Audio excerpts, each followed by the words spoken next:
నా ప్రేమ నీకోసమే 77th chapter. తర్వాత మళ్ళీ నర్మద గారి వైపుకి తిరిగి, మీరు మాతో ఉండడం వల్ల మాకెలాంటి ఇబ్బంది లేదు. మీకు మాతో ఉండడం ఇబ్బందిగా అనిపిస్తే మీ ఇష్టం అంటాడు దక్షబాబు. లేదు బాబు, మీతో ఉండడం మాకిబ్బంది ఎప్పటికి కాదు. కానీ కొన్ని రోజులు మా ఊర్లో మా సొంత ఇంట్లో ఉండాలనుకుంటున్నాం అని చెప్తారు నర్మద గారు. సరే మీ ఇష్టం అంటాడు దక్ష. అది కాదు బాబు, మీరు అలా ఉండకండి. నిజంగానే మా మిగిలిన జీవితం మా సొంత ఊళ్ళోనే గడపాలనుకుంటున్నాం. మాకు పెన్షన్ వస్తుంది. అలాగే నా కొడుకు పోతూ పోతూ కూడా మా గురించి ఆలోచించాడు కదా. అందుకే క్యాన్సర్తో పోకుండా యాక్సిడెంట్తో పోయి ఆ ఇన్సూరెన్స్ డబ్బులు మాకే వచ్చేలా చేశాడు. ఇందు వాటిలో ₹1 కూడా ఉంచుకోకుండా మా పేరు మీదనే బ్యాంకులో వేసింది. వాటితో మేము బ్రతికిన్నన్ని రోజులు బ్రతకగలము. కానీ మాకు చేతగాని రోజు నీ దగ్గరికి తప్పకుండా వస్తాం బాబు. ఒకవేళ అనుకోకుండా మేము పోయినా మా కొడుకు స్థానంలో నువ్వే మా ఆఖరి కార్యక్రమాలు జరిపించాలి అని ఎమోషనల్గా చెప్తారు నర్మద గారు. మీరు ఎక్కువ ఆలోచిస్తున్నట్టున్నారమ్మా.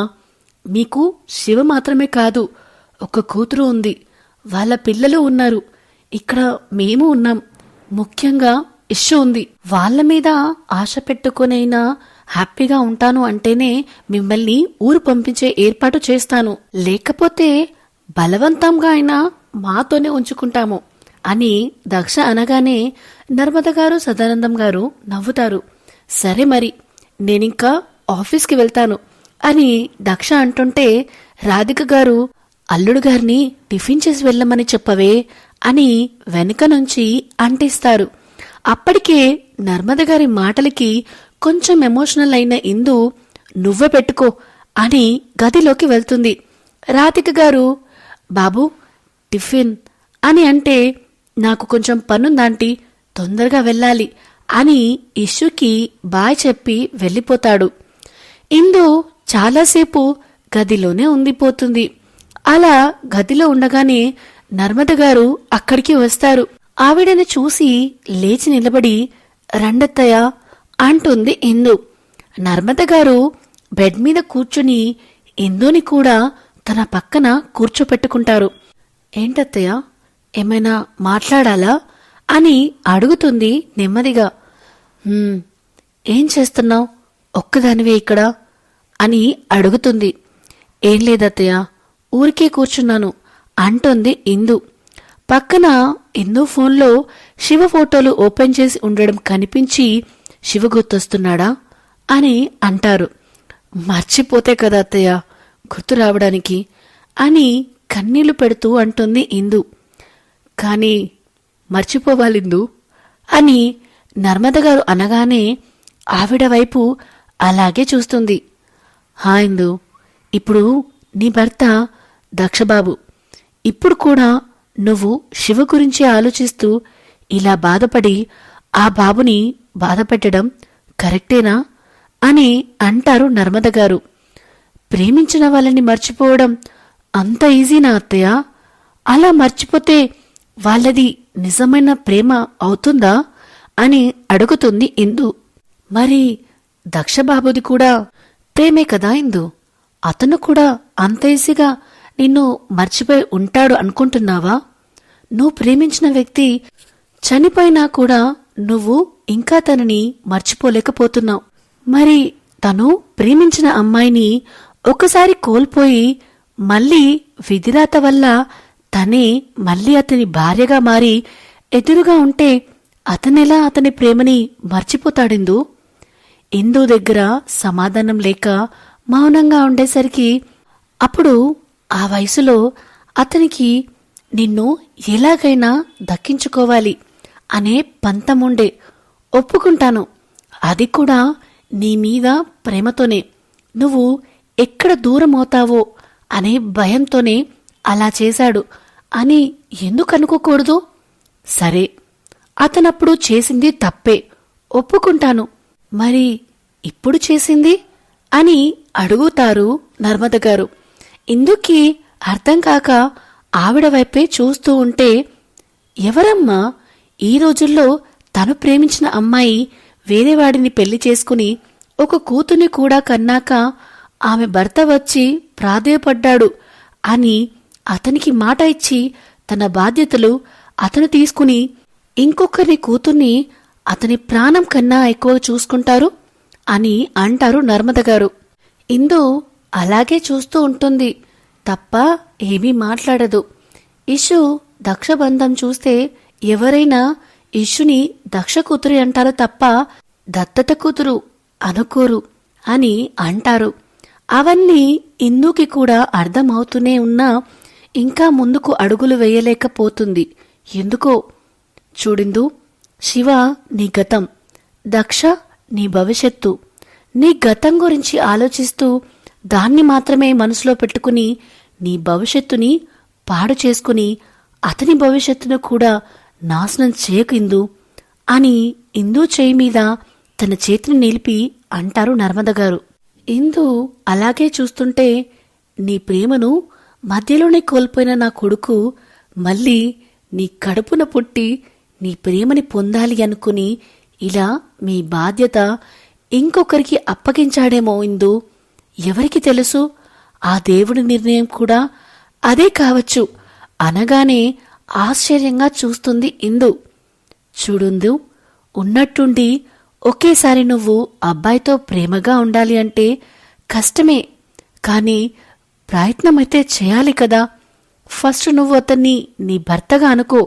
ఎవరో పరాయివాడిని చూసినట్టు చూస్తే మీరిద్దరూ ఎప్పటికీ ఒకటి కాలేరేమో.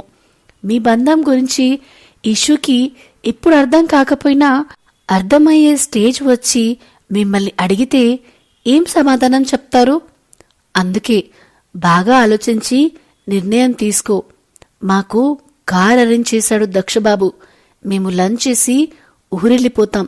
అప్పుడప్పుడు మీరు ముగ్గురు మా దగ్గరికి వస్తే మాకు కూడా సంతోషంగా ఉంటుంది అని నర్మద గారు అనగానే ఆవిడని హక్ చేసుకుని, సారీ అత్తయ్య, మిమ్మల్ని ఏమైనా బాధ పెట్టుంటే అని ఏడుస్తూ అని ఆయన అన్నట్టు మాతో ఉండొచ్చు కదా అంటుంది ఇందు.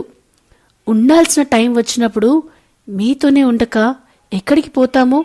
ఇప్పుడు మాకున్నది మీరే కదా. కూతురు ఎలాగో ఇక్కడ లేదు, ఇప్పుడు మాకంటూ ఉన్నది మీరే.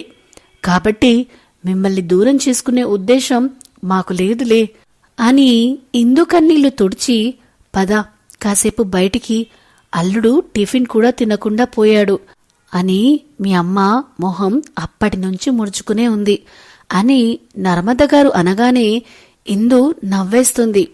నువ్వు బాబుకు ఫోన్ చేసి లంచ్కి రమ్మను, ఎలాగూ మేము వెళ్తాం కదా, ఒకసారి కలిసినట్టుంటుంది అని అంటే సరే అంటుంది ఇందు. సరే నువ్వు మాట్లాడి బయటికి రా అని ఆవిడ అక్కడి నుంచి హాల్లోకి వెళ్ళిపోతుంది. దక్షకి కాల్ చేయడానికి ఫోన్ తీసుకుని ఫోన్ చేయడానికి ఒక 5 నిమిషాలు తర్జనా భర్జనా పడి లాస్ట్కి కాల్ చేస్తుంది ఇందు. ఫోన్ స్క్రీన్ మీద ఇందు నెంబర్ చూసి, ఏంటి ఈ రాక్షసి నాకెందుకు ఫోన్ చేస్తుంది, ఇష్యూ హెల్త్ బానే ఉందా అనుకుంటూ ఫోన్ లిఫ్ట్ చేసి, ఇష్యూ ఎలా ఉంది అని అడుగుతారు డైరెక్ట్గా. హా, నువ్వు వెళ్ళిన 2 గంటలకే దానికేమవుతుంది, ఇక్కడ నీ కూతురు ఏమైనా బండలు మోస్తుందా ఏంటి అని వెటకారంగా అంటుంది ఇందు. నా బేబీ ఎందుకు బండలు మోస్తుంది, ఈడియట్ అని ఇందుని తిట్టగానే సర్రమంటుంది పాపకి.